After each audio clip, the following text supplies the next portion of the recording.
Bonjour à toutes et à tous, bienvenue pour une nouvelle vidéo intitulée Le processus du péché. Je répète, nouvelle vidéo intitulée Le processus du péché. Dieu nous a donné sa volonté, il nous a donné sa parole. Et nous devons nous attacher à cette parole, à sa volonté, pour lutter contre la désobéissance, pour lutter contre le péché. Le péché est une désobéissance à Dieu. Le diable et ses démons veulent que l'on pêche et que l'on se détourne de Dieu, que l'on se détourne de sa volonté, de la parole de Dieu. Nous sommes pécheurs, c'est vrai, mais il faut se battre contre le péché, contre cette désobéissance à Dieu. Oui, tous pécheurs, mais des pécheurs repentis qui se battent pour ne plus pécher. Alléluia. Qui se battent pour obéir à la volonté de Dieu et bien sûr à la foi en Jésus-Christ. Garder la foi en notre Dieu. La Bible dit, dans le premier évangile de Jean, chapitre 3, verset 1-10, premier évangile de Jean, chapitre 3, verset 1-10, voyez quel amour le Père nous a témoigné pour que nous soyons appelés enfants de Dieu. Et nous le sommes, si le monde ne nous connaît pas, c'est qu'il ne l'a pas connu. Bien-aimés, nous sommes maintenant enfants de Dieu, et ce que nous serons n'a pas encore été manifesté, mais nous savons que lorsque cela sera manifesté, nous serons semblables à lui parce que nous le verrons tel qu'il est. Quiconque a cette espérance en lui se purifie, comme lui-même est pur. Quiconque pêche transgresse la loi, et le péché est la transgression de la loi. Or, vous le savez, Jésus a paru pour ôter les péchés, et il n'y a point en lui de péché. Quiconque demeure en lui ne pêche point, quiconque pêche ne l'a pas vu et ne l'a pas connu. Petits enfants, que personne ne vous séduise. Celui qui pratique la justice est juste comme lui-même est juste.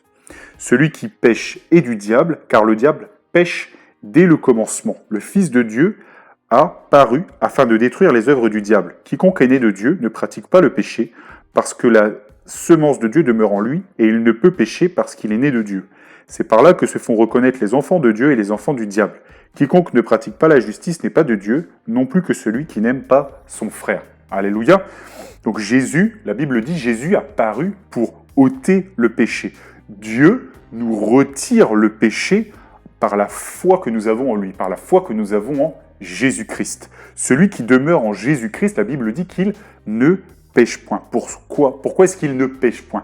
Parce que Jésus-Christ ôte le péché et le croyant va chercher à lutter contre le péché, contre toute forme de désobéissance. Parce qu'il va avoir égard à ce que le Seigneur a dit, à ce que Dieu a dit, il va se garder. Dieu va l'aider. Alléluia, Dieu va le conseiller, Dieu va le guider parce que Dieu va lui donner le Saint-Esprit.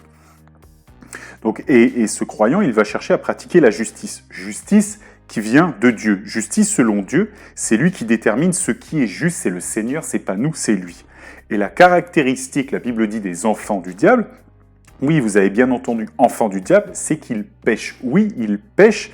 Les enfants de Dieu, c'est-à-dire ceux qui ont foi en Jésus-Christ, ils ne pratiquent pas le péché parce qu'ils ne se vautrent pas dans le péché, au contraire des enfants du diable qui pratiquent abondamment et se font un point d'honneur à pécher, à désobéir, à contredire à la parole de Dieu. Tout est finalement une question de pratique. Celui qui pratique le péché, c'est-à-dire le met en œuvre, tout le temps dans sa vie est du diable. Et celui qui lutte contre cela, alors lui, il est de Dieu parce que l'on comprend ce qu'est un péché quand on vient à Dieu en croyant à lui. On comprend sa volonté. Et un des buts du diable est de nous faire pécher comme ses enfants pour quitter le royaume de Dieu, pour quitter Jésus-Christ, pour aller auprès de lui. Mais cela n'arrivera pas, nous résisterons au nom de Jésus-Christ. Alléluia, nous resterons fermes dans notre foi en notre Dieu, dans notre volonté de lutter contre le péché et de nous attacher à la parole de Dieu. Le diable va chercher des artifices pour t'emmener.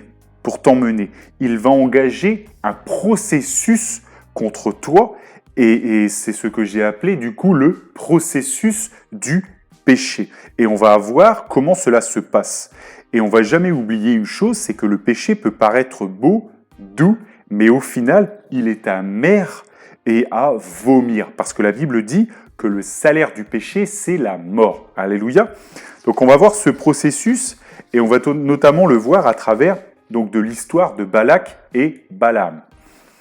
Donc La Bible dit dans l'épître de Jacques, chapitre 1, versets 13 à 15, livre de Jacques, chapitre 1, versets 13 à 15, que personne, lorsqu'il est tenté, ne dise « c'est Dieu qui me tente », car Dieu ne peut être tenté par le mal et il ne tente lui-même personne.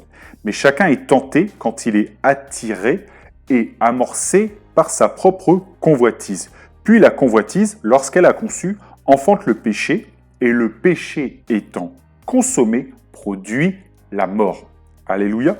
Donc l'apôtre commence par mettre ici une base. Celui qui tente pour que les gens pêchent, ce n'est pas Dieu, mais c'est le diable. C'est le diable qui fait reluire le piège des pièges pour nous attraper. C'est lui qui les met en place. Ça, c'est un premier principe.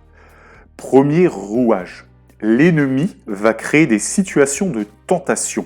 Un sac à main par terre, une voiture ouverte, etc.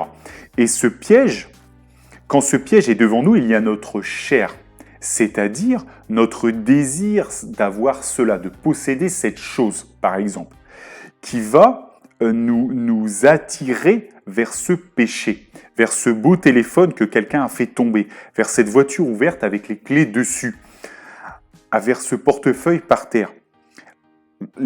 Notre chair va dire « Ah, comme cela est beau », mais c'est un piège. Et on ne doit pas se laisser convaincre par le fait que cette voiture ouverte à $1 million est meilleure que notre vie.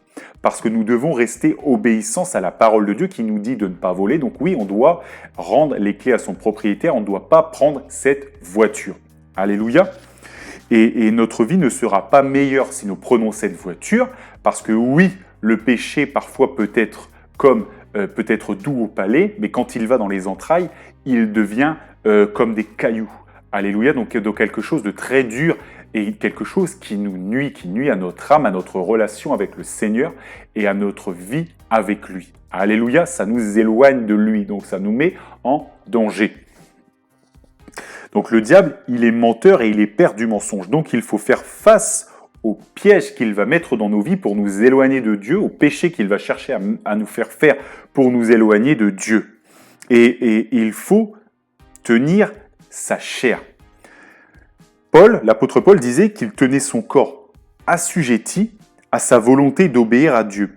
Parce que oui, nous avons notre esprit qui prend plaisir à la loi de Dieu, à ses commandements, à ses ordonnances, mais nous avons notre chair qui a des désirs contraires à l'esprit et qui va chercher à nous attirer vers le péché, vers ce piège, vers cette situation que le diable a créée pour nous faire tomber.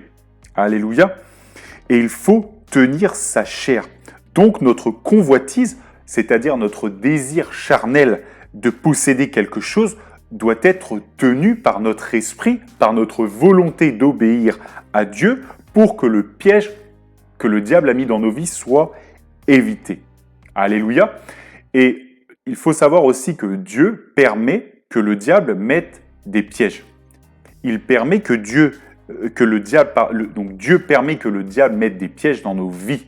Il le permet, mais ce n'est pas lui qui nous tente. Alléluia, mais il permet que le diable le fasse. Donc, et quand une personne va vers ce piège produit la mort, et donc la mort de l'âme, et donc l'enfer. Alléluia. Donc, malheureusement, nous le savons, cela peut arriver que nous rentrions dans un piège, que nous fassions avoir par ce péché, mais il faut tout de suite s'en dégager. Il faut aller demander pardon au Seigneur, parce que Dieu dit, si nous confessons nos péchés, il est juste et fidèle pour nous les pardonner. Il faut se repentir et il faut repartir et tout de suite se remettre, demander pardon et se remettre en conformité avec le Seigneur. Alléluia. Donc, voilà.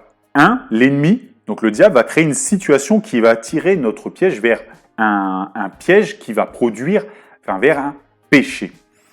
2, notre chair, elle, qui va voir ce piège, qui va voir cette opportunité, qui va voir ce portefeuille, qui va voir ce vol qui pourrait, soi-disant, nous amener vers une meilleure vie, il va nous entraîner, notre chair va nous entraîner vers cette transgression. Et si là, notre esprit ne retient pas notre chair, alors nous allons consommer cette transgression, c'est-à-dire que nous allons pécher. Et la Bible dit que le salaire du péché, c'est la mort. Alléluia. Donc notez bien que le diable créera des situations pour nous faire tomber, pour essayer de nous faire tomber. Mais rien ne vous oblige à vous laisser berner par votre chair. Il faut résister. Notez aussi également que la Bible dit que Dieu, qui est fidèle, ne permettra pas que vous soyez tentés au-delà de vos forces. Donc le piège du diable ne dépassera jamais notre volonté de résister au péché. Dieu veille à ce que la situation que le diable mettra dans nos vies, cette tentation, ne dépasse pas nos capacités. Dieu connaît les capacités de chacun. Mon frère, ma sœur, Dieu ne permettra pas que tu sois tenté au-delà de tes forces. Il te préparera toujours un moyen d'en sortir. Donc prends bien conscience de cela. Oui, il y aura des pièges, mais chaque piège que le diable mettra dans ta vie, tu pourras le déjouer au nom de Jésus-Christ. Parce que Dieu préparera pour toi un moyen d'en sortir et il ne permettra pas qu'il te tente au-delà de tes forces. Donc, voilà. Mais voilà le processus. La tentation, le piège, la chair qui est attirée vers ce piège, la chair qui n'est pas retenue, la chair qui va ensuite consommer et qui du coup produit le péché. Donc, on va voir maintenant avec finalement ce processus que nous venons de mettre, le processus du péché. Bien sûr, le but est de le connaître pour s'en dégager, pour l'éviter. Et maintenant, on va mettre cela en pratique par rapport à l'histoire de Balak et Balaam. Donc, nous allons lire Nombre, chapitre 22, versets 5 à 21. Nombre, chapitre 22, versets 5 à 21. Nombre, chapitre 22, versets 5 à 21. Il envoya des messagers auprès de Balaam, fils de Béor, à Pétor, sur le fleuve, dans le pays des fils de son peuple, afin de l'appeler et de lui dire « Voici, un peuple est sorti d'Égypte, il couvre la surface de la terre, et il habite vis-à-vis de moi. Viens, je te prie, maudis-moi ce peuple, car il est plus puissant que moi. Peut-être ainsi pourrais-je le battre et le chasserai-je du pays, car je sais que celui que tu bénis est béni, et que celui que tu maudis est maudit. » Les anciens de Moab et les anciens de Madian partirent, ayant avec eux des présents pour le devin. Ils arrivèrent auprès de Balaam et lui rapportèrent les paroles de Balak. Balaam leur dit « Passez ici la nuit, et je vous donnerai réponse, d'après ce que l'Éternel me dira. » Et les chefs de Moab restèrent chez Balaam. Dieu vint à Balaam et dit « Qui sont ces hommes que tu as chez toi ?» Balaam répondit à Dieu « Balak, fils de Tsippor, roi de Moab, les a envoyés pour me dire « Voici un peuple est sorti d'Égypte, et il couvre la surface de la terre. Viens donc, maudis-le, peut-être ainsi pourrais-je le combattre et le chasserai-je. » Dieu dit à Balaam « Tu n'iras point avec eux, tu ne maudiras point ce peuple, car il est béni. » Balaam se leva le matin, et il dit au chef de Balak « Allez dans votre pays, car l'Éternel refuse de me laisser aller avec vous. » Et les princes de Moab se levèrent, retournèrent auprès de Balak et dirent « Balaam a refusé de venir avec nous. » Alléluia. On s'arrête là, verset 14, on reprendra du coup 15 à 21. Donc, nous sommes à l'époque où le peuple d'Israël vient de sortir d'Égypte, peuple de Dieu. Donc ça parle, c'est une image des chrétiens, ceux qui ont foi en Jésus-Christ, ceux qui ont foi en Dieu. Voilà. Donc les voilà sortis d'Égypte, les voilà sortis de l'esclavage, de la servitude. Et ils vont maintenant rentrer en possession du pays d'Israël, qui avait été promis à Abraham. Les voilà qui arrivent, qui commencent à conquérir cette terre. Et là, il y avait un roi. Le roi, c'était Balak, qui était le roi de Madian. Ce roi voyait que son peuple était moins nombreux que le peuple d'Israël. Il voyait que son peuple était plus faible que le peuple d'Israël. Donc du coup, il savait que s'il y avait un conflit, il ne gagnerait pas. Alors, il savait qu'il y avait un homme qui s'appelait Balaam. Balaam qui était prophète de Dieu, c'est-à-dire serviteur de l'Éternel. Et quand il savait que quand Balaam disait quelque chose, il dit « Je sais que ceux que tu bénis sont bénis et ceux que tu maudis sont maudits. » Donc Balak voulait que le prophète de Dieu, c'est-à-dire Balaam, aille prophétiser contre le peuple d'Israël, afin qu'il puisse vaincre ce peuple. Alléluia. Voici donc, il envoie des présents. Il envoie des gens riches, des gens fortunés, des présents, enfin des gens plutôt considérés vers le prophète. Et il dit, voilà ce que je vais faire. Donc Balak, c'est l'image du diable, c'est le diable. C'est-à-dire qu'il essaye Balak va mettre des pièges dans la vie de Balaam pour que Balaam pêche. C'est-à-dire que pour que Balaam désobéisse à Dieu et du coup que sa chair soit amorcée vers du coup une situation qui est en contradiction avec la parole de Dieu pour qu'il consomme ce péché. Qu'il consomme cette situation et qu'il y ait péché. Alléluia. Donc, Balak envoie des présents, il envoie de l'argent, il envoie des choses précieuses au prophète. Le prophète voit arriver ces personnes-là. Et voilà, le piège est là, c'est-à-dire que Balak envoie des présents. Il cherche quelque part à soudoyer Balaam pour que Balaam dise des choses que le roi veut, alors que Balaam ne doit dire que ce que Dieu veut. Alléluia, parce que Balaam ne dit que ce que Dieu veut qu'il arrive, et il n'y a que ce que Dieu veut qui arrive. Alléluia. Balaam ne peut faire qu'une chose, dire ce que Dieu veut, et donc du coup, ce que Balaam dit arrive, parce que c'est ce que Dieu veut. Alléluia. Voilà, donc, voici, les serviteurs de Balak arrivent. Et là, Balaam, donc chrétien, prophète, serviteur de Dieu, a un bon réflexe. Il voit et il ne sait pas. Il ne sait pas trop quoi en penser, donc il va prier. Il va consulter Dieu. Et Dieu lui dit, non, tu n'iras pas avec eux parce que le peuple d'Israël, il est béni. Balaam sort, dit au serviteur de Balak, voilà, je ne peux pas venir avec vous, il m'a demandé ça, je ne le ferai pas parce que Dieu m'a dit, sa parole m'a été adressée et il m'a dit de ne pas aller avec vous et de ne pas maudire le peuple. Donc, retournez chez votre maître, je ne viendrai pas avec vous. Alléluia. Voilà, le diable, donc, qui est l'image de Balak ici, a tendu un piège que Balaam a déjoué parce que Balaam a resté dans l'accomplissement de la parole de Dieu, il est resté aux ordonnances et aux ordres de l'Éternel de ne pas y aller. Il a obéi. Alléluia. Donc, le premier piège a été, donc la première tentation a été rejetée. Ça n'a pas été facile pour Balaam parce que Balak a envoyé des gens considérés. Il a envoyé de l'argent, il a envoyé des présents. Et donc là, Balaam voyait quand même qu'il aurait pu avoir une situation de vie auprès du roi qui aurait pu être beaucoup plus confortable, beaucoup plus aisée, de manière financière, parce qu'il voyait déjà que les présents arrivaient alors qu'il n'avait encore rien fait. Alléluia, mais il a préféré écouter, il a préféré obéir à la parole de Dieu. Alléluia, et ça, il a très bien fait. Il a donc tenu sa chair qui, elle, bien souvent, qui a des désirs contraires à l'esprit, qui, elle, cherche, du coup, à avoir le plaisir notamment matériel. Alléluia. Donc, je ne dis pas que c'est mauvais d'avoir du plaisir matériel, si on l'a, gloire à Dieu, mais cela doit se faire en conformité avec la parole de Dieu. On ne peut pas s'enrichir n'importe comment. Alléluia, vous m'avez compris. Donc voilà, donc il obéit, donc il renvoie les serviteurs de Balak, il obéit. Donc le premier piège, il est déjoué. Et là, on continue la lecture, donc Nombre 22, chapitre 15 à 21. Balak envoya de nouveau des chefs en plus grand nombre et plus considérés que les précédents. Ils arrivèrent auprès de Balaam et lui dirent « Ainsi parle Balak, fils de Tsippor, que l'on ne t'empêche donc pas de venir vers moi, car je te rendrai beaucoup d'honneur et je ferai tout ce que tu me diras. Viens, je te prie, maudis-moi ce peuple. » Balaam répondit et dit aux serviteurs de Balak « Quand Balak me donnerait sa maison pleine d'argent et d'or, je ne pourrais faire aucune chose ni petite ni grande contre l'ordre de l'Éternel mon Dieu.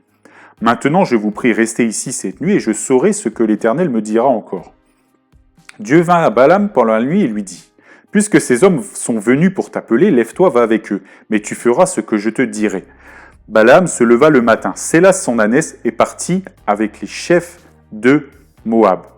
La colère de l'Éternel s'enflamma parce qu'il était parti. Nous nous arrêtons ici. Donc là, vous voyez, Balak, donc qui est l'image du diable, donc le diable prépare un nouveau piège, une nouvelle situation, une nouvelle tentation à mettre dans la vie du serviteur de l'Éternel, du chrétien, et pour le faire pécher, pour amorcer sa chair, pour que sa chair soit vraiment, que le chrétien n'arrive plus à tenir sa chair et donc du coup qu'il désobéisse à Dieu. Et là, du coup, il va renvoyer, vous voyez, des gens qui sont encore plus considérés dans son pays, qui sont encore plus riches. Ces gens vont arriver avec des présents encore plus importants auprès du prophète, auprès de Balaam. Et ça, Balaam, ça parle à sa chair, ça parle à son envie, son désir d'avoir des richesses, d'avoir de l'estime. Là, vous voyez, l'ennemi tape sur la corde sensible de la chair de Balaam. Des personnes veulent d'autres choses parfois. Et le diable va chercher à se servir de ces choses pour les emmener dans des situations où ils vont se retrouver en contradiction avec la parole de Dieu parole de Dieu ici qui était que Balaam ne devait pas aller avec les serviteurs de Balak, peu importe finalement les présents qu'ils amenaient, c'était pas ça qui comptait, ce qui comptait c'était d'obéir à Dieu, parce que l'obéissance à Dieu c'est bon pour notre âme, c'est bon pour notre salut, et la désobéissance est un péché, ça nous éloigne de Dieu. Alléluia. Donc voilà, et ça nuit bien sûr à notre âme. Et donc là, ils sont arrivés avec des présents, et là en plus ils avaient des paroles qui parlaient à la chair de Balaam, qui disaient, voilà, on va te donner encore plus, on va te donner ce que tu veux. Viens, maudis ce peuple qui est sorti d'Égypte et qui commence à venir vers nous. Viens auprès du roi, maudis ce peuple et tu auras de grands présents, tu auras de grandes richesses. Je te rendrai des honneurs. Tout ce que tu voudras, tout ce que ton cœur désirera, je te le donnerai. Voilà ce que dit Balak à Balaam. Et là, le prophète répond une phrase, vous voyez, qui est étonnante. Plutôt que de dire « Non, je n'irai pas », Dieu m'a déjà dit que je n'irai pas. Et d'en rester à sa parole, vous voyez, il va commencer à s'arranger. Il va commencer à s'arranger avec la parole de Dieu, avec la volonté de Dieu. C'est-à-dire qu'il va dire, mais quand bien même j'aurai des richesses, quand bien même j'aurai tout, eh ben, je ne pourrai finalement faire que ce que Dieu veut. Mais c'est une manière, Balaam, quand il répond ça aux serviteurs de Balak, c'est une manière de leur dire aussi qu'il est intéressé par les richesses, qu'il est intéressé par les honneurs.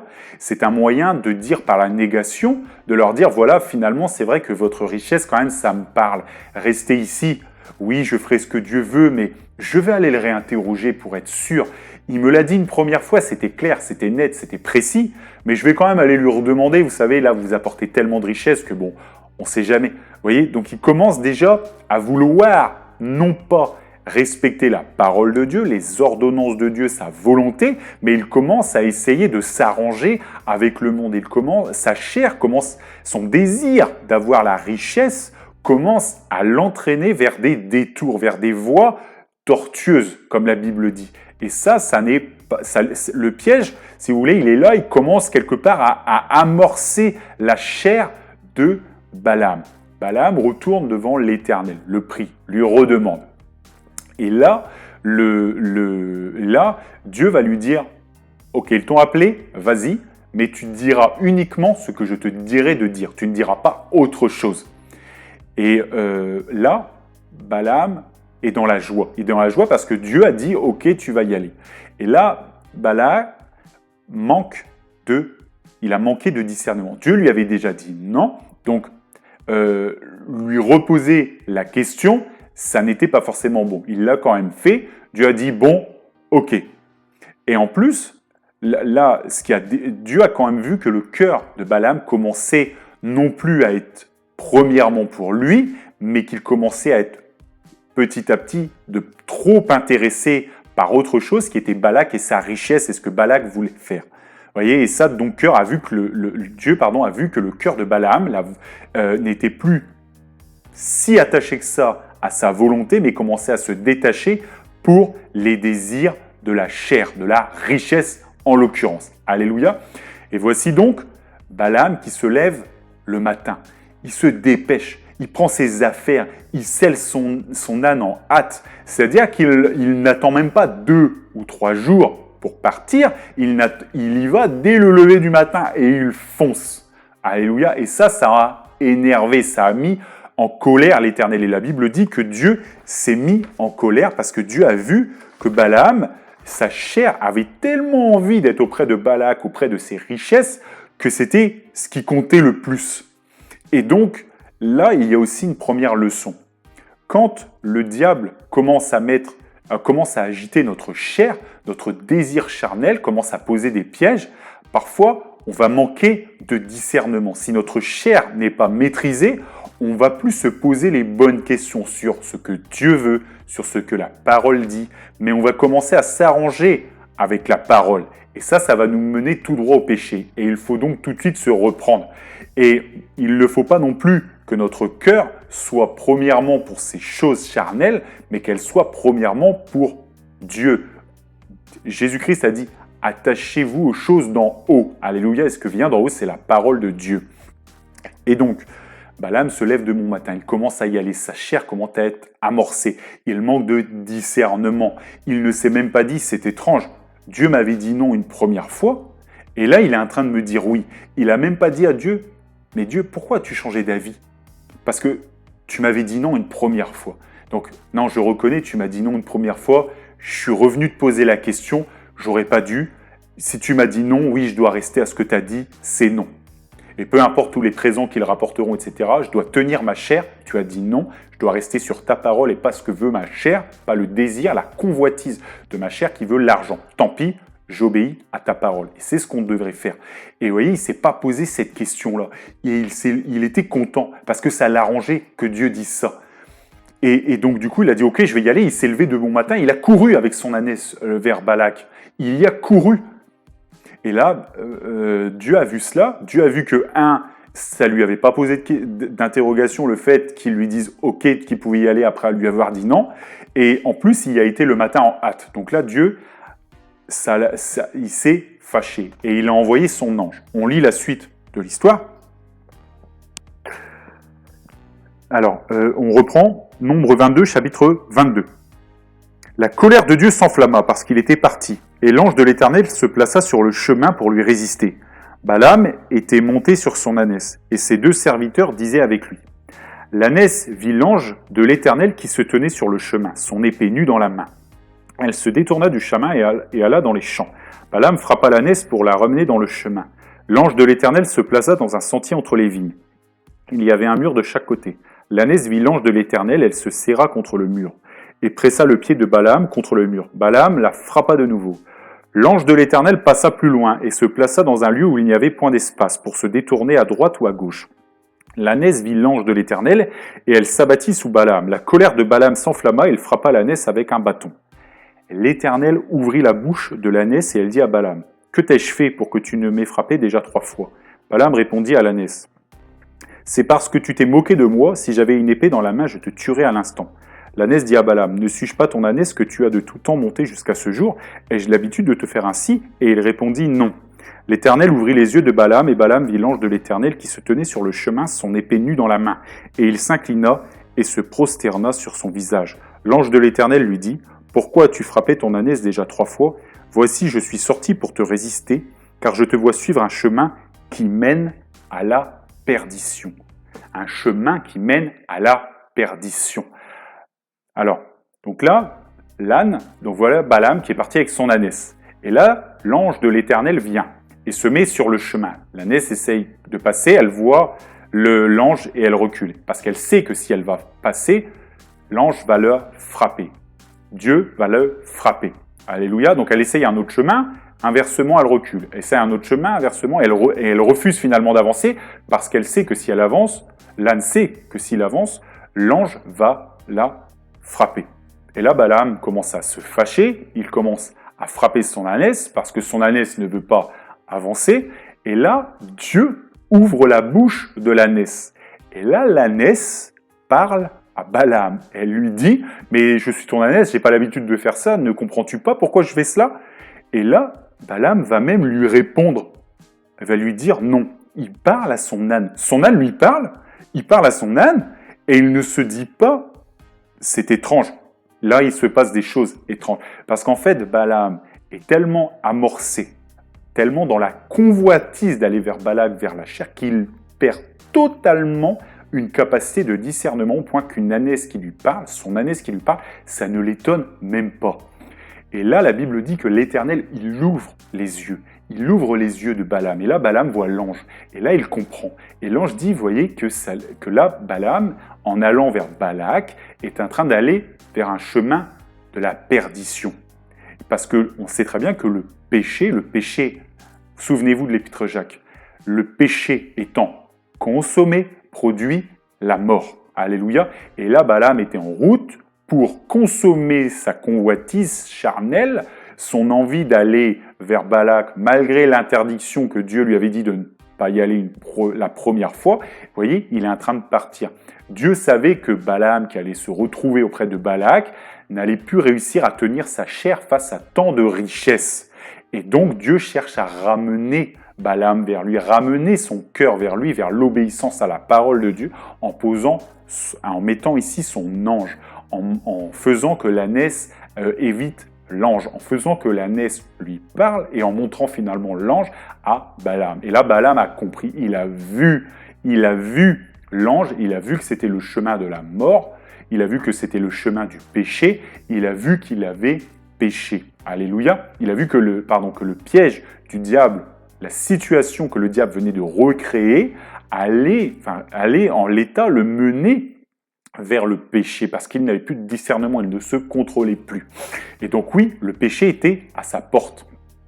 Et donc Dieu l'a rétabli. Mon frère, ma soeur, quand le diable met un piège dans ta vie, quand le diable commence à amorcer ta chair, voyez, et Dieu qui est fidèle vous préparera le moyen d'en sortir. Là, c'était le moyen que Dieu a utilisé pour que Balaam se sorte de ce chemin qu'il menait au péché. Alléluia. Et Dieu, mon frère, ma soeur, lui aussi, je ne sais pas par quelle solution, je ne sais pas par quel miracle, mais Dieu aussi te préparera le moyen d'en sortir. Je te le dis au nom de Jésus-Christ. Donc oui, même si tu tombes dans le piège, même si le piège amorce ta chair, Dieu te préparera toujours une issue de secours, une porte de sortie. Alléluia. Et nous savons même que si malheureusement un jour nous tombons, nous avons en plus la nouvelle alliance, nous avons notre Seigneur Jésus-Christ qui porte nos péchés à la croix, il nous permet de nous en détourner. Et donc il nous permet de revenir à lui, d'être pardonnés. Alléluia. Voilà. Bien sûr, mon frère, ma soeur, n'abusons pas de ce pardon, cherchons toujours à obéir à la parole de Dieu, mais je le dis, si cela arrive, vraiment, il faut lutter, mais si cela arrive, demandons pardon à Dieu, il nous reprendra. Parce que Dieu reprend toujours quelqu'un qui revient vers lui. Il a repris le fils prodigue. Il a dit, il a dit, je ne mettrai pas dehors celui qui vient à moi. Peut-être que certaines personnes dans le péché qui se roulent vont ressortir. Mais s'ils reviennent, Dieu ne les mettra pas dehors au nom de Jésus-Christ. Alléluia. Oui, Dieu nous aime, mon frère, ma soeur. Dieu a été à la croix, Dieu est amour, Dieu est miséricorde pour nous et il nous reprendra toujours. Alléluia. Mais bien sûr, nous ne devons pas abuser de sa grâce. Donc c'est pour ça qu'il faut toujours lutter contre le péché, contre la désobéissance à Dieu.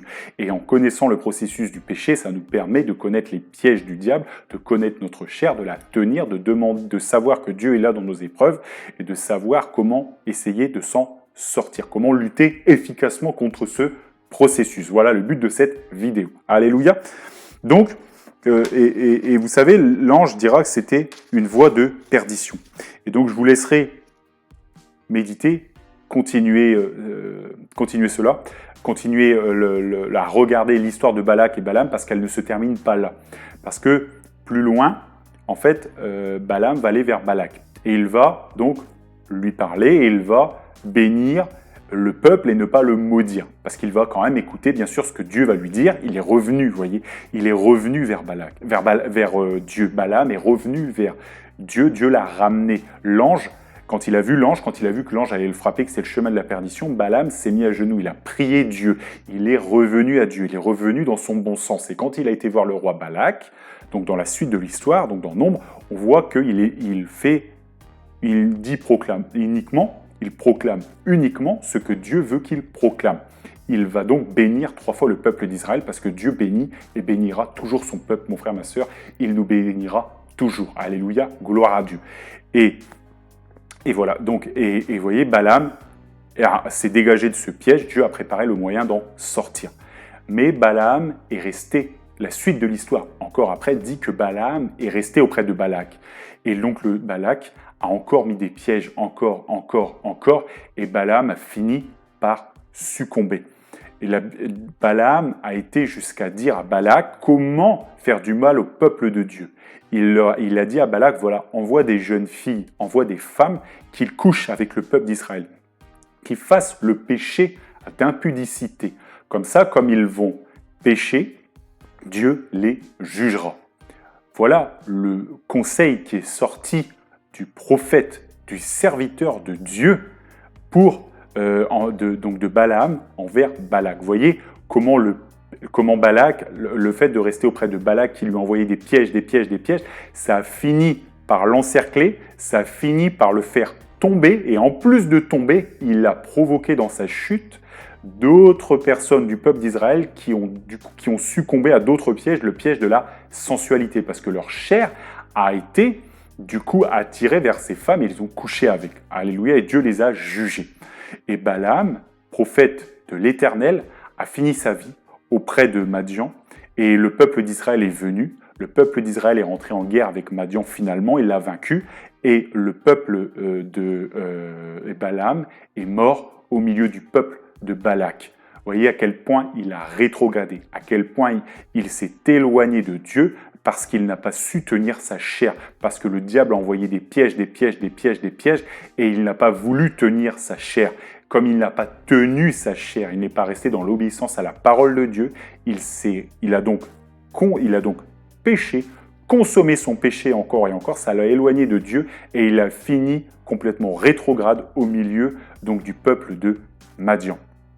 Et en plus, le diable l'a utilisé pour faire des pièges envers le peuple d'Israël, le piège d'impudicité, où il y a encore eu des victimes. Alléluia. Donc vous voyez comment, du coup, le diable fait des pièges, il amorce notre chair.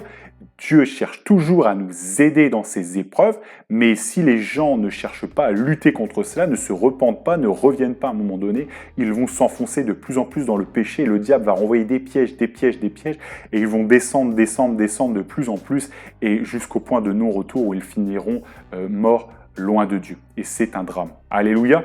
Donc voilà mon frère, ma sœur. Maintenant, nous savons comment fonctionne ce processus du péché et nous sommes donc plus à même donc de lutter contre cela, mais nous savons très bien que le moyen le plus efficace et le moyen